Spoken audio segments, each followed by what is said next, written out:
السلام علیکم ورحمۃ اللہ۔ میں ثانیہ ذکی آپ کی خدمت میں حاضر ہوں۔ آپ سبھی کا ہمارے اس اسلامی پروگرام میں استقبال ہے۔ الحمدللہ ہم ایمان مفصل کی تفصیل میں والیوم الآخر والبعث بعد الموت تک پہنچ چکے ہیں، یعنی کہ آخرت کے دن پر اور مرنے کے بعد اٹھائے جانے پر ایمان لانا۔ تو ایک مومن مسلمان اس پر کیسے ایمان لائے، اور پھر آخرت کے دن سے مراد یہاں کون سا دن ہے، اور پھر مرنے کے بعد اٹھائے جانے پر یعنی کہ اس میں کیا کیا معاملات ہوں گے، اس کے بارے میں انشاءاللہ اس ویڈیو میں ہم جانیں گے۔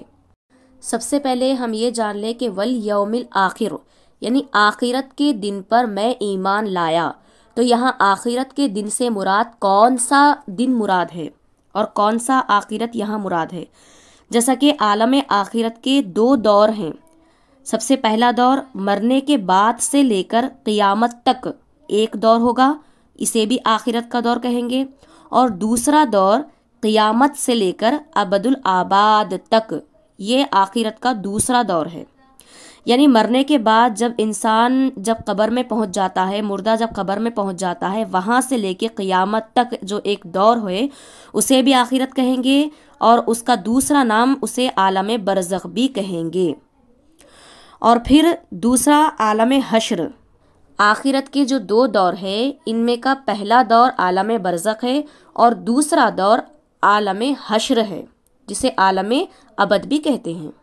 یعنی عالم تین ہیں، ایک پہلا عالم دنیا، اور دوسرا عالم برزخ، اور تیسرا عالم حشر۔ عالم دنیا وہ ہے جس میں ہم موجود ہے، یہ جو دنیا ہے جس میں ہم موجود ہے یہ عالم دنیا ہے، اور دوسرا عالم برزخ یعنی مرنے کے بعد جب مردہ قبر میں پہنچ جاتا ہے تو اس کی روح عالم برزخ میں پہنچ جاتی ہے، یعنی کہ قبر کو ہی عالم برزخ کہتے ہیں، وہ بھی ایک دور ہے۔ مرنے کے بعد انسان بالکل فنا نہیں ہوتا، اس کا جسم فنا ہو جاتا ہے لیکن روح اس کی عالم برزخ میں پہنچ جاتی ہے، اور قبر کے دور کو ہی عالم برزخ کہتے ہیں جو قیامت تک کا دور ہے، اور قیامت کے بعد سے لے کر ہمیشہ رہنے والا دور جو عالم آخرت کہلاتا ہے۔ عالم آخرت کا جو پہلا دور ہے یعنی جسے عالم برزخ کہتے ہیں، جو عالم خبر سے شروع ہوتا ہے قیامت تک، سب سے پہلے ہم اس بارے میں معلوم کریں گے کہ اس میں کیا کیا معاملات ہوتے ہیں مردے کے ساتھ۔ آدمی کے مرنے کے بعد اگر دفن کیا جائے تو قبر میں دو فرشتے آتے ہیں جن کا نام منکر نکیر ہے۔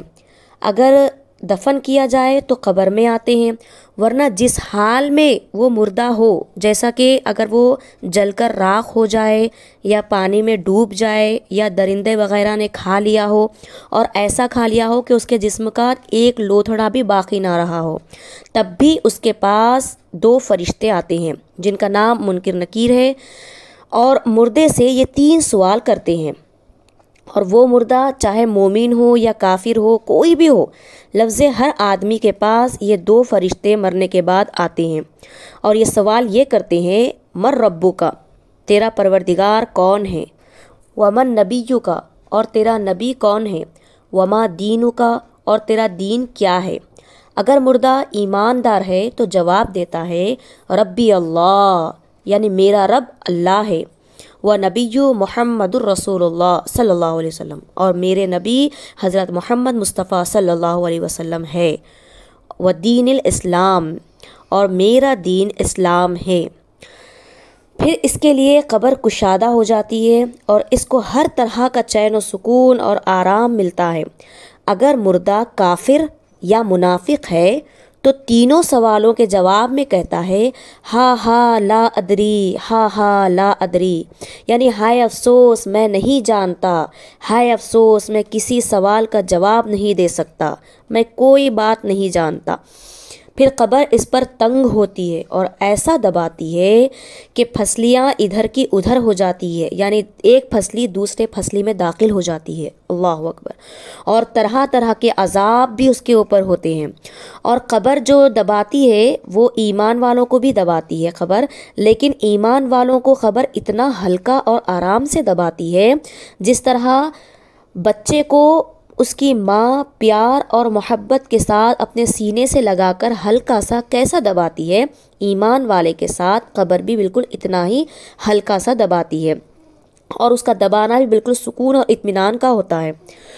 اور اگر وہ کافر ہو تو اس طرح سے کہ اس کی ایک پھسلی دوسری پھسلی میں داخل ہو جائے اور طرح طرح کے عذاب اس کے اوپر ہوتے رہتے ہیں۔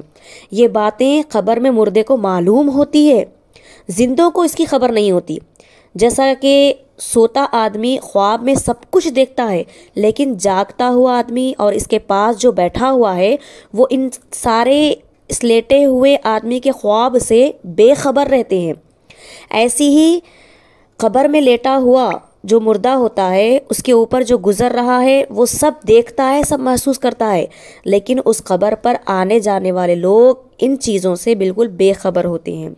قبر کا عذاب جملہ تمام کافروں پر ہوتا ہے اور بعض گناہگار مسلمانوں کو بھی قبر کا عذاب ہوتا ہے۔ مرنے والا آدمی وہ جنتی ہے یا جہنمی، یہ اس کے قبر میں داخل کرنے کے بعد سے ہی اس کے سارے آثار ظاہر ہو جاتے ہیں۔ مردہ اگر نیک ہو یعنی جنتی ہو تو اس کے جنت کے سارے آثار وہیں سے شروع ہو جاتے ہیں، جیسا کہ قبر میں اس کے لیے قبر اس کے لیے کشادہ کر دی جاتی ہے، اور پھر اسے جنتی لباس پہنا دیا جاتا ہے، اور پھر اسے جنتی بچھونا بچھا دیا جاتا ہے، یعنی اس کا بستر جنتی بستر اس کے لیے بچھا دیا جاتا ہے، اور پھر جنت کی کھڑکیاں اس کے لیے کھول دی جاتی ہے کہ وہ کھڑکیوں سے جنت کی ٹھنڈی ٹھنڈی اور میٹھی میٹھی بڑی ہوائیں اور خوشبودار معطر ہوائیں چلتی رہتی ہیں، جس سے مردہ بڑا سکون حاصل کرتا رہتا ہے۔ اور پھر اگر وہی گناہگار ہو یا کافر ہو، اگر جہنمی ہو تو اس کے لیے یہ ہوتا ہے کہ اسے جہنم کی کھڑکی اس کی قبر میں کھول دی جاتی ہے اور جہنم کے آگ کی لو اس کے قبر تک پہنچتی رہتی ہے، اللہ اکبر، اور اسے جہنم کا لباس پہنا دیا جاتا ہے، یعنی کہ ٹاٹ کا اور اتنا کانٹے دار اور چبھتا ہوا ٹاٹ کا لباس اسے پہنا دیا جاتا ہے، اور اتنی گندی بو اس سے آتی ہے، اور پھر اسے جہنم کا بستر اس کے لیے بچھونا اس کے لیے بچھا دیا جاتا ہے، یعنی آگ کا بچھونا اس کے لیے بچھا دیا جاتا ہے۔ جنت میں یا جہنم میں ابھی نہیں داخل کیا جائے گا، بلکہ ابھی تو صرف مرنے کے بعد تمام مردوں کی روح عالم برزخ میں پہنچ جاتی ہے، اور جنتی یا جہنمی ہونے کے سارے آثار انہیں عالم برزخ میں حاصل ہوتے رہتے ہیں، اور وہ عالم برزخ میں اپنا چاہے وہ سزا ہو یا جزا ہو وہ لیتے رہتے ہیں۔ اور جنت اور جہنم عالم آخرت، عالم حشر میں جنت اور جہنم میں داخل کیا جائے گا۔ جو جنتی ہے اسے جنت میں داخل کیا جائے گا، اور جو جہنمی ہے اسے جہنم میں داخل کیا جائے گا۔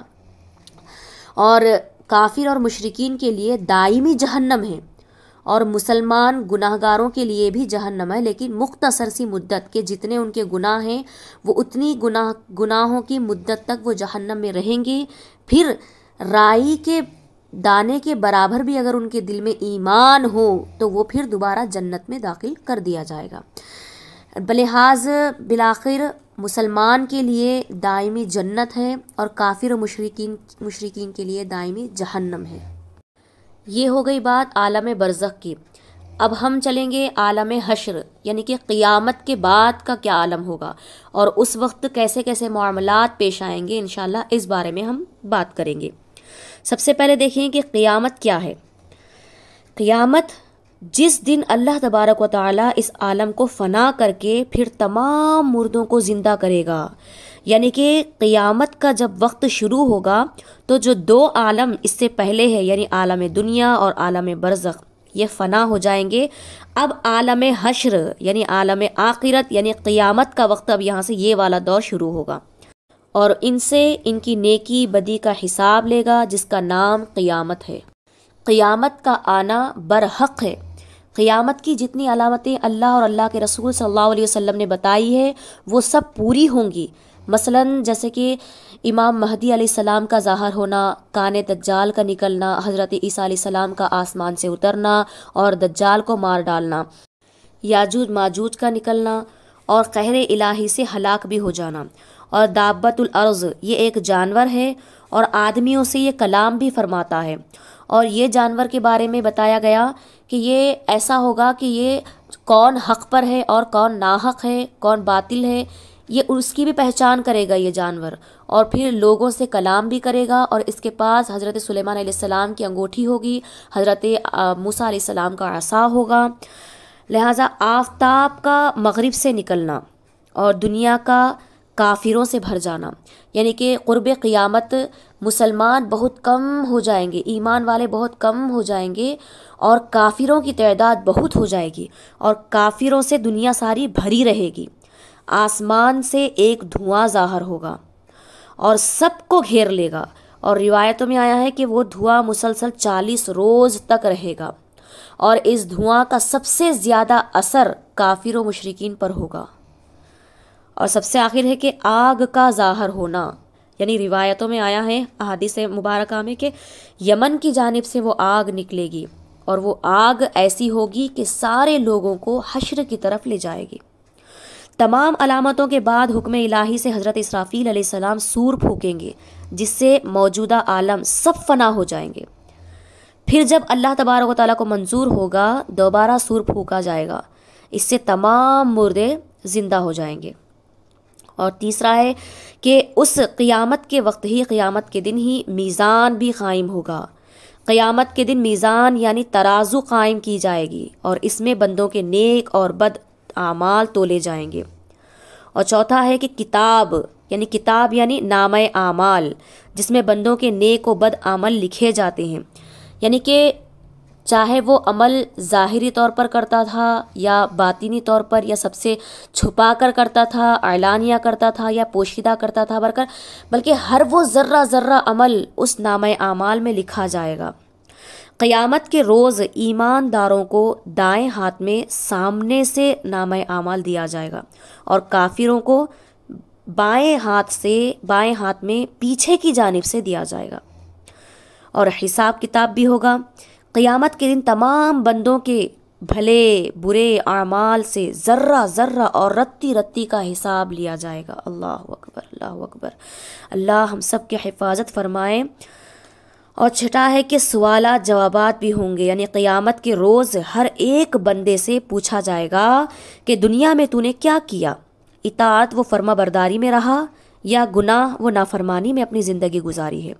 جس کا جواب صحیح نہ دینے یا اپنے نافرمانیوں کا انکار کرنے پر حکم الہی سے خود اس کے اعضاء بولنے لگیں گے، یعنی کہ جب بندے کے بارے میں جب بندے کو بتایا جائے گا کہ تو نے فلاں وقت ایسا کیا، تو نے فلاں وقت ایسا کیا، تو نے یہ نافرمانی کی، تو نے یہ نافرمانی کی، تو وہ بندہ، وہ آدمی اس کا جب انکار کرے گا کہ نہیں میں نے نہیں کیا، میں نے ایسا نہیں کیا، میں نے ایسا نہیں کیا، تو اس وقت اللہ تبارک و تعالیٰ کے حکم سے اس کی زبان بند ہو جائے گی، اور اس کے سارے اعضاء گواہی دیں گے، یعنی اس کے ہاتھ، پیر، آنکھ، کان، ہر چیز کو زبان دی جائے گی اور ہر ایک چیز گواہی دیں گی، اس کے خلاف ہر بات پر گواہی دیتے رہیں گے۔ اور ساتواں ہے کہ پل صراط، پل یہ دوزخ کی پشت پر قیامت کے دن ایک بہت بڑا پل ہوگا جو بال سے زیادہ باریک اور تلوار سے زیادہ تیز ہوگا، جس کو صراط کہتے ہیں۔ سب کو اس پر چلنے کا حکم ہوگا۔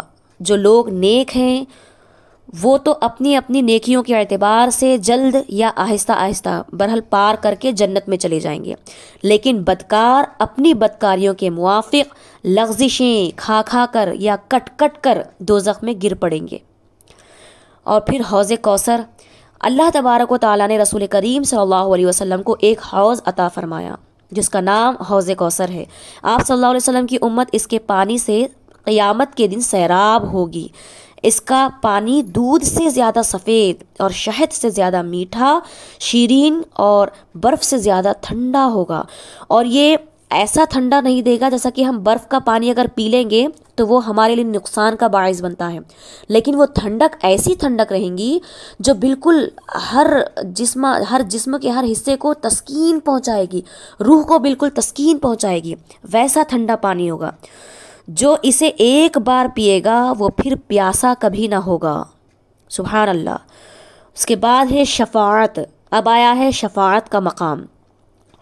قیامت کے دن ایک نہیں، دو نہیں، ہزاروں طرح کی مصیبتیں آئیں گی، ہزاروں طرح کی مصیبتوں کے پہاڑ ٹوٹتے رہیں گے اور پریشانیاں ہوں گی جن سے لوگ بے قرار ہو کر پیغمبروں کے پاس سفارش کے لیے دوڑے دوڑے پھریں گے۔ مگر کسی پیغمبر کو اس کی جرأت نہ ہوگی کہ وہ سفارش کر سکے، وہ شفاعت کرے، ان کی جرأت نہ ہوگی۔ بالآخر سب سے مایوس ہو کر ہمارے رسول کریم صلی اللہ علیہ وسلم کی خدمت میں سب لوگ حاضر ہو جائیں گے۔ آپ صلی اللہ علیہ وسلم چونکہ رحمت للعالمین ہیں، شفیع المذنبین ہیں، سب کو دلاسا اور تسلی دیں گے اور بارگاہ رب العزت میں پیش ہو کر شفاعت فرمائیں گے۔ سبحان اللہ۔ اس شفاعت کو شفاعت عظمیٰ کہتے ہیں اور مقام شفاعت کو مقام محمود کہتے ہیں۔ یہ شفاعت آپ ہی کے لیے خاص ہے۔ سبحان اللہ، سبحان اللہ۔ آپ کی شفاعت سے سب اہل ایمان مستفید ہوں گے، یعنی سب اہل ایمان فائدہ اٹھائیں گے آپ کی شفاعت سے، اگرچہ کتنے بھی بڑے گناہ کبیرہ میں ڈوبے ہوئے ہوں۔ میرے نبی کریم صلی اللہ علیہ وسلم کی شفاعت فرمانے کے بعد سارے انبیاء علیہ الصلوۃ والسلام، ان جماعتوں کی شفاعت بھی حق ہے، یعنی انبیاء علیہ السلام اور اولیاء کرام اور علماء صالحین، صلحاء، شہداء، یہ جتنی جماعتیں ہیں، یعنی کہ ہر کوئی اپنی اپنی قدر و منزلت کے موافق شفاعت کریں گے۔ سبحان اللہ۔ لیکن باب شفاعت کو سب سے پہلے ہمارے نبی کریم صلی اللہ علیہ وسلم ہی کھولیں گے۔ سبحان اللہ۔ اس کے بعد آتا ہے جنت اور جہنم کا مقام۔ جنت پیدا ہو چکی ہے، جو ایک عیش و آرام کی جگہ ہے اور جس میں طرح طرح کی نعمتیں موجود ہیں، جو نیک لوگوں کو نیکیوں کے صلے میں فضل الہی سے عطا فرما ہوں گے۔ سبحان اللہ۔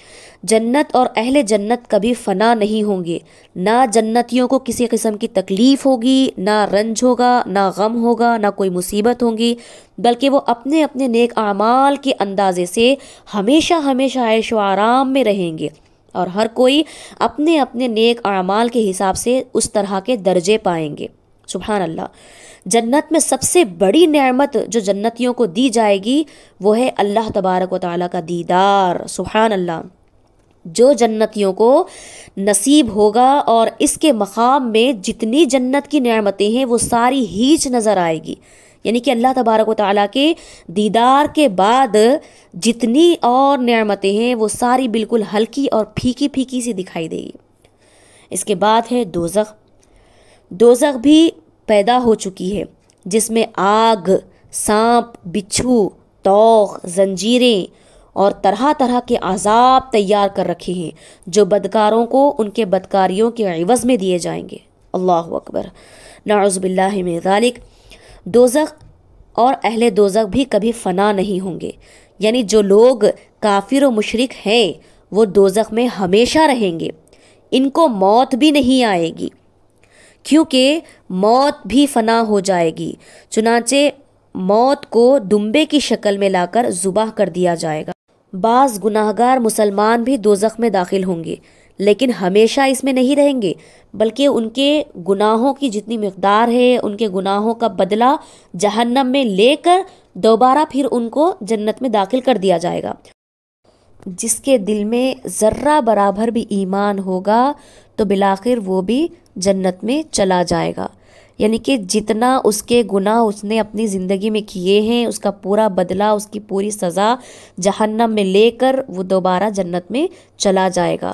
ہمارے نبی کریم صلی اللہ علیہ وسلم کی شفاعت کے صدقے سے اور محض اللہ تبارک و تعالیٰ کی رحمت کے صدقے سے اسے جنت میں داخل کر دیا جائے گا۔ سبحان اللہ۔